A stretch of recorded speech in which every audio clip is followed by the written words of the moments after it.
Well, good morning, everyone. I hope you're well.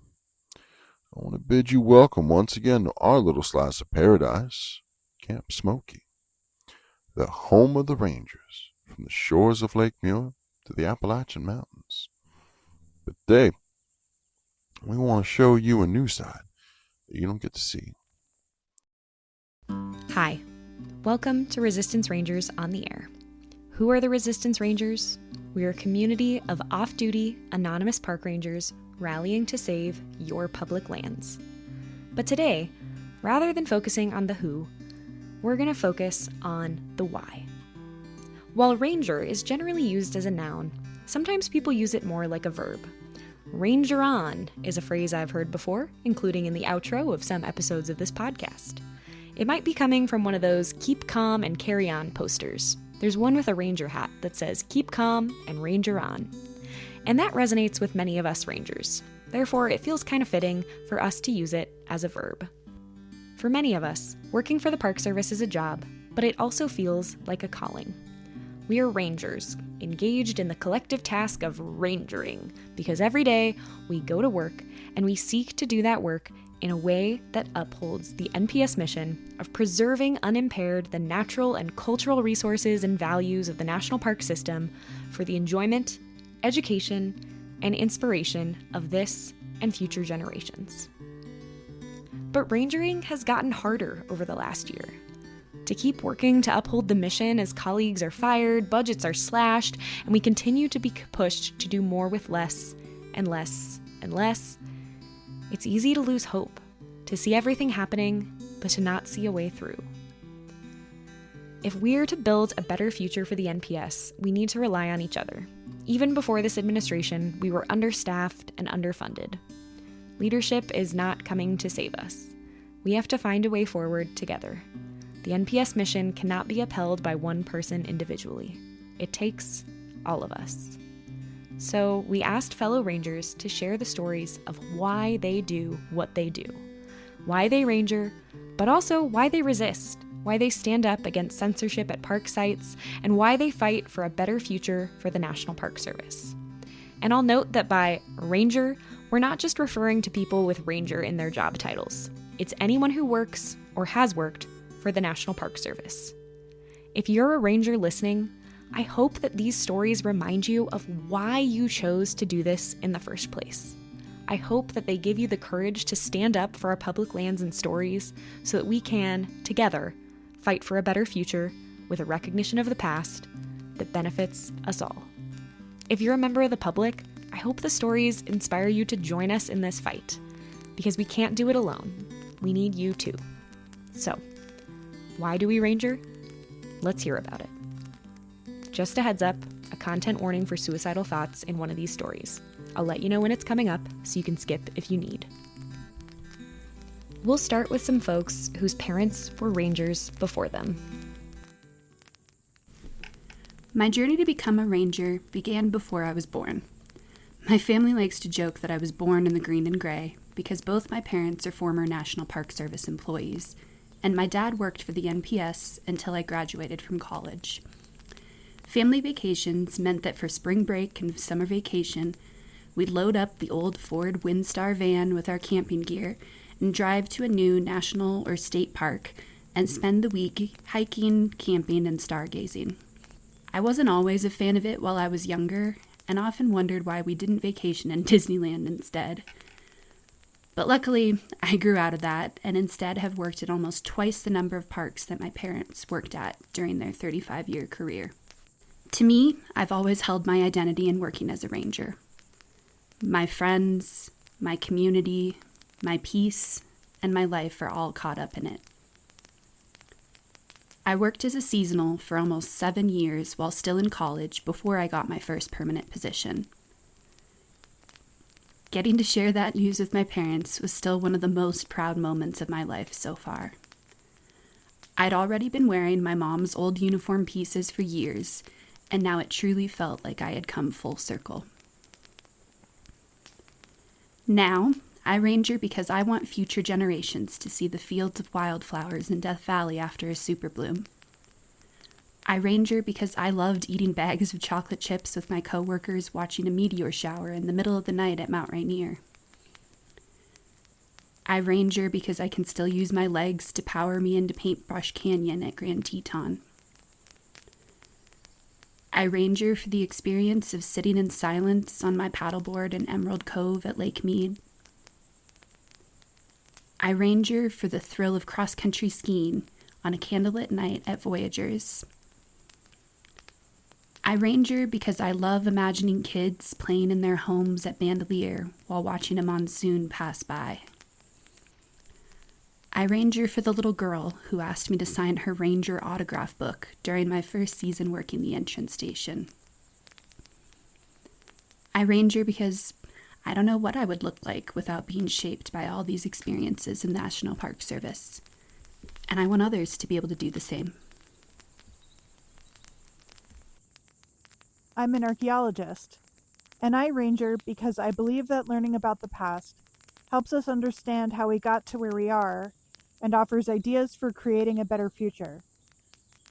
I believe that preserving cultural resources and sharing them with everyone in ways that are interesting and accessible makes history come alive.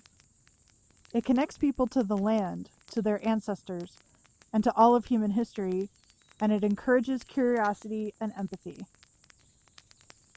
I'm second generation MPS. Growing up, I was not an outdoorsy kid, and I never wanted to be a ranger like my dad. But then I got into archaeology in high school and college. That got me more comfortable being outside with the bugs and the snakes and the bears. Oh my. Out of college, I stumbled into an internship through American Conservation Experience with an MPS unit, and I fell in love with the work. I got to do something different almost every day, and having a wide breadth of knowledge was prized instead of having to focus on one small area of expertise. I loved the variety, and I loved the people even more. My parents have always said that the MPS people are odd ducks, and it's absolutely true. The Park Service draws passionate, curious, adventurous people who are happy to chat your ear off about their interests, but equally happy to learn about yours. And all of us are passionate about taking care of the most beautiful and important places in our country, and sharing those places with everyone who comes to visit. And even if their parents weren't rangers, some NPS employees found the National Park Service because their parents took them to parks growing up. I've worked for the Park Service about 15 years through youth corps programs, seasonal and permanent positions in multiple divisions. My parents instilled a love of it at a young age, including one who worked for state and national parks, and the joy and excitement they fostered in exploring the people, places, and stories across the service only grew as I got older. The opportunity to share these incredible sites with people from around the world while passing that passion and education on to others, so we may learn and continue to protect them for future generations, remains the driving force in my life. And despite previous shutdowns and cut positions which forced me to leave in the past, I returned to the agency several years ago, and it is my deep desire to remain a ranger for the rest of my career. I love our country. Our national parks are one of the many things I love about the USA. My childhood included visiting national parks, state parks, and appreciating the outdoors. As a parent, I took my children to many national parks where they enjoyed nature. I later learned that it also gave them an appreciation of history. I am proud to be a park ranger. Some rangers found their way to the Park Service through career exploration. I went to college to be an elementary education teacher and quickly realized that I loved teaching, but didn't want to be stuck in a classroom. I wanted to be a part of a student's experiential learning on a field trip and transferred into getting a degree in Parks and Rec management. I was an intern at a national park and fell in love with the MPS so much that I did another internship after my first and made it my mission to get a job at the MPS after graduating from my master's program. And some came to it by happenstance. Growing up poor was hard. We didn't always have the basics, and vacations were kept to a local resort we would drive to or camp at and have fun swimming and fishing. Inexpensive but formative experiences. I'd always heard of places like national parks, Yosemite, Grand Canyon, and Voyagers. I'm from Minnesota. I made it to college and finally graduation. I had a degree in physical geography and a minor in environment studies and no idea what I wanted to do. I remember my dean handed out a sheet of paper with a list of professions former graduates had pursued, and one was park ranger. The light bulb went off. I applied and worked my first job at Lassen Volcanic National Park in Northern California. It was like nothing I had ever experienced before. Interesting people, hiking up volcanoes, out to mud pots, in a dwarfed forest, a far cry from a big city. I quickly realized I could work in almost any state and quench my desire to travel while making money and enjoy my life in a less than average way.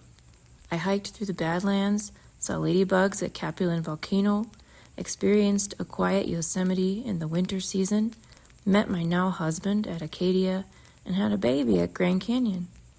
These places have all become part of my personal story in one way or another. They allowed me room to grow, to learn, and to see beyond myself. The land is here to be experienced, to let it shape you and be protected. Watching my kids experience these places has been incredible. A chance to imagine, play, and be curious on such a visceral level. They've pushed me to be patient, be still, and to observe. For them, for the wanderers, the leaf peepers, the serious hikers, and for the people who never thought they'd get the chance, I'd do this for all of them. I started life as the child of a military family. At 3 years old, I was moving around the country, and then again at 4, and again at 6, and then 8, and many more times after that. One constant, wherever I moved, wherever we ended up, was history. Battlefields, especially Civil War sites. I grew up surrounded by stories of individuals who gave their all so that I could live today. For the longest time, I was ready and rearing to sign on the dotted line and follow generations of my family into military service. And then I got to college, and I had my eyes open to the Park Service. As a volunteer, I spent weekends on a battlefield with my fellow volunteer and best friend, a box of Unigrids, and visitors eager to hear any and all information we had to give. Then I jumped down the rabbit hole and joined the second NPS site as a volunteer for living history and special events. I did tours, staffed exhibits, black powder demonstrations, and so much more. And that was what had me hook, line, and sinker, that being a ranger was for me. It took a few years to get my shot, but I still managed to have jobs with museums to fill the time. And then I got an internship that changed everything and gave me the start to the path that has gotten me to where I am today. I get asked all the time, why did you join the Park Service? And I tell people I can boil it down to 3 things: a love of history, a love of the outdoors, and an obligation of public service. So that's why I bleed green and gray. And for at least one ranger, the parks have an even deeper meaning. Heads up, this is the one with the content warning for suicidal thoughts. If you need to skip it, you can move forward about 3 minutes and 45 seconds. I didn't become a ranger because I grew up dreaming about a uniform. I never went to a National Park Service site until I was an adult because we were poor. I became a ranger because nature quite literally saved my life. Before finally going to therapy, before healing even felt possible, I carried childhood trauma I didn't know how to hold. I blamed myself for things that were never my fault. I lived with a kind of quiet self-hatred that hollowed me out from the inside, and when the pain got too loud, I would go to the end of a trail, not to admire the view, but because I didn't want to keep living. I wanted that to be the end. I won't share the details because they don't belong to anyone but me. But I will say this. There were moments when I truly believed that my life might end out there at the edge of the woods where no one would see me break. And yet, every single time, something in me shifted. Something in me turned around. Every single time. I would stand there with the ache of everything I had survived, everything I thought was my fault, and instead of giving up, I would walk back, sometimes numb, sometimes crying, sometimes barely holding on, but I walked back. Nature didn't push me away or judge me. It held me. It steadied me. It gave me somewhere to breathe when I couldn't breathe anywhere else. That's why I became a ranger. Because the parks kept me alive when I didn't recognize my own worth. Because the land showed me gentleness when I didn't believe I deserved it, when my family never did. Because I wanted to give back to the very places that carried me through the darkest nights of my life. I became a ranger to help protect the stories, landscapes, and histories that once protected me. To create the same sense of safety and wonder for someone else. Maybe someone who needs it as desperately as I once did. I'm still healing. I'm still growing. But now, instead of walking to the end of a trail to disappear, I walk it to guide others. I teach. I share. I help people fall in love with nature and history. I help keep these places alive, just like they helped keep me alive. My story isn't pretty, but it's powerful. And every day I put on my uniform, I am living proof that resilience is real. Healing is real. And sometimes the place you went to give up is also the place that brings you back to life. And if my story can help even one person hold on, then it was worth telling. As you have now heard, so many of us have meaningful personal connections to our work, and we care deeply about what we do. And for many of us, that is the reason we can't just stand by and watch, as all our public lands are attacked from so many directions.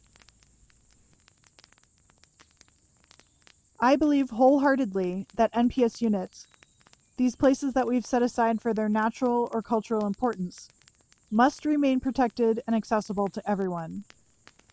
I believe in the NPS mission to preserve unimpaired the natural and cultural resources and values of the national park system for the enjoyment, education, and inspiration of this and future generations. I resist because I see threats brought to those special places and this mission. Understaffing that means we can't keep up with maintenance and care. People who seek to privatize the parks for their own gain and could limit accessibility for everyone else. And destruction of unique keystone habitats and desecration of sacred places through things like construction, logging, and mining without proper research and consultation. I resist because my community, both human and other than human, is being attacked.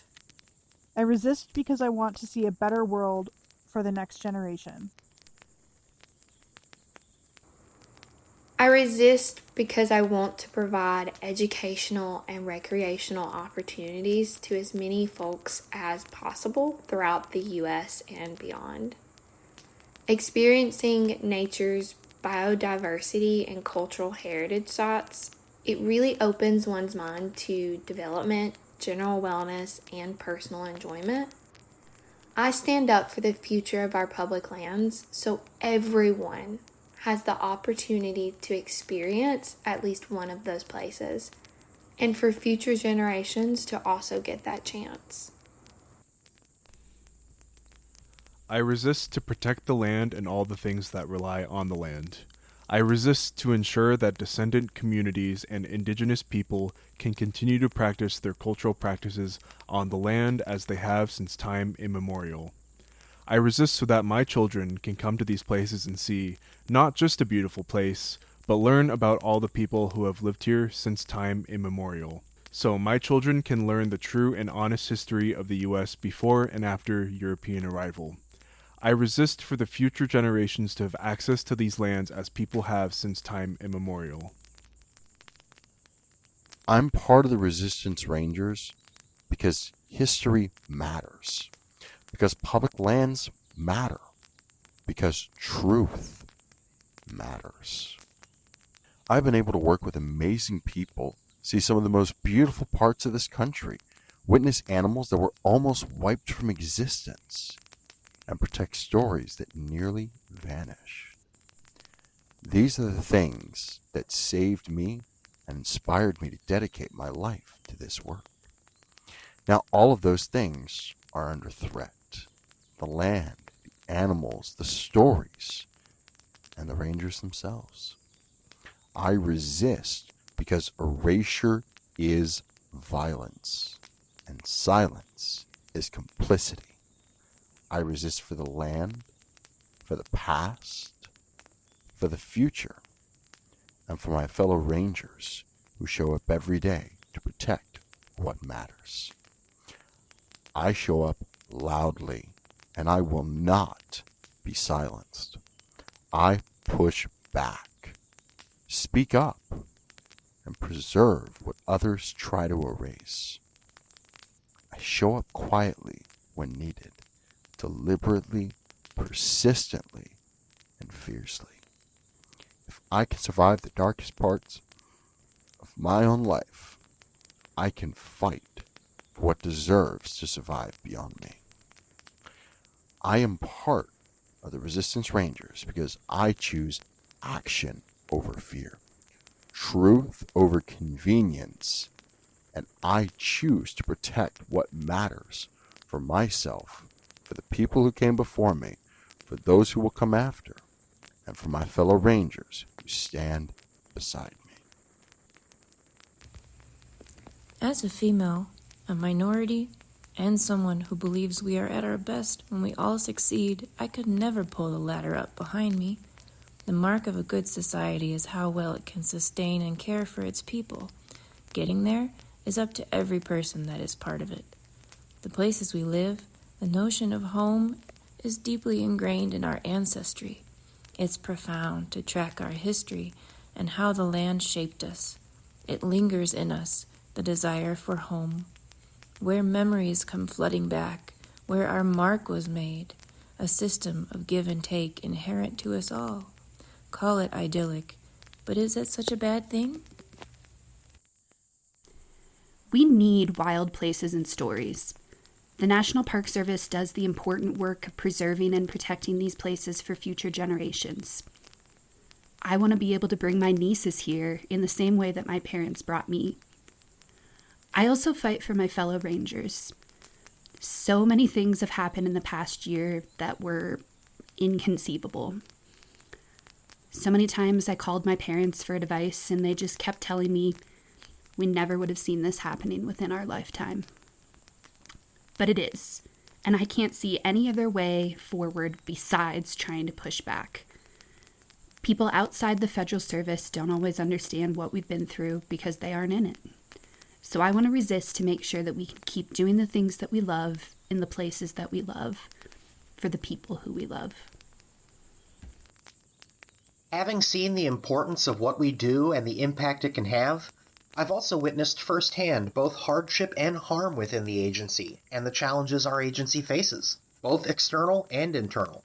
I've seen some of the most talented, kind, passionate individuals imaginable forced out, commiserated with colleagues living out of their cars, and broken bread with people who suffered generationally in the struggle for equity, dignity, and basic human rights. I've also seen how the National Park Service has been both complicit and a force for change in their lives, and how public lands and historical sites can fundamentally make for a better world.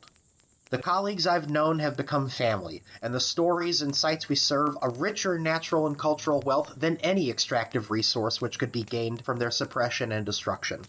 I refuse to accept their elimination and fight for a future where the National Park Service is a sustainable, equitable, and everlasting agency. One where the training programs and opportunities this administration has gutted are revitalized, where truth and science are not silenced in favor of politics and wealth. One where employees can make a living without fearing for their jobs, healthcare, or housing, and one where any member of the public can see their story and learn from others instead of favoring factions while muzzling the marginalized. I have come to believe America's national parks truly are one of its greatest ideas, and a barometer for its very soul. If that's not worth fighting for, I don't know what is. We as rangers are the keepers of the stories, the lands, the memories. We get sent around the country to care for, maintain, support, learn, and tell the stories of the land, the people, the struggle, the successes, and everything in between. It is also our job to share the stories, the resources, and the experiences when we are asked for them. We do not hoard, we share when asked because knowledge is power. I resist for a few reasons. I don't like bullies, I don't like liars, and I don't like those who manipulate and try to erase and destroy stories. It is up to us as rangers to fight for the land that cannot speak, to represent the stories that have yet to be told, to honor the past to better inform the future. For that reason, and many more, I am proud to be a Resistance Ranger. If you're listening, we need your help. Here is some advice from these rangers about what you can do. Show up. Flood your elected officials' mailboxes and inboxes and hold them accountable. March when you can, become impossible to ignore, and keep informed. Share resources, be they concepts or concrete, and create community with others who can mobilize and resist the waves of wealth and politics which seek to suppress and slash parks and public lands. Don't despair, even in the face of the immensity of the challenge, and most importantly, keep visiting your public lands. Their very existence is justified in your visit, and the very act of exploring ensures their importance remains. The most important thing that can be done by the public at this time is to visit the parks. Give them a reason to exist. They are the lands of the people, so use them, enjoy them, share their stories, and don't let those in power control the narrative and lands of the nation. People should call their senators, participate in local protests, learn about what's happening, and spread awareness to those around them. If I could ask the public to do one thing, I would ask that you keep sharing your experiences with others. When you experience a park or program that changed your perspective, brought you joy, or created a memory. So how can the public help? Well, call your members of Congress to show your support for all public lands and your opposition to any actions that will weaken their protection. Show up to rallies. Don't go to your public lands while the government is shut down. Practice leave no trace principles. And most importantly, vote for people who will protect parks and public lands. Use your voice. We've seen that public collective voices can have a huge impact. Contact your representatives. Contact your local paper when you hear about a story affecting your local National Park Service site. And share your appreciation for the rangers when you do see them out and about while you're visiting. I know that saying, "Thanks for being here," would really mean a lot to all of us. This is how I feel the public can help. It's easy to feel hopeless and helpless, and that's exactly how they want you to feel. But there are things you can do, and these are some of them. Respect the land. Support public funding. Show appreciation to rangers. Protect wildlife and history. Share knowledge and awareness. Spread the news. And advocate for rangers' rights and safety. Don't lose hope. That's what they want. Thank you for listening to Resistance Rangers on the Air. We collect breaking news and stories from the front lines of the resistance, fact check, and filter everything through the lens of our experiences with public lands. You may not know that there are laws, rules, and traditions that have long prevented rangers and other civil servants from speaking out. Through our collective anonymity, we speak for those who can't.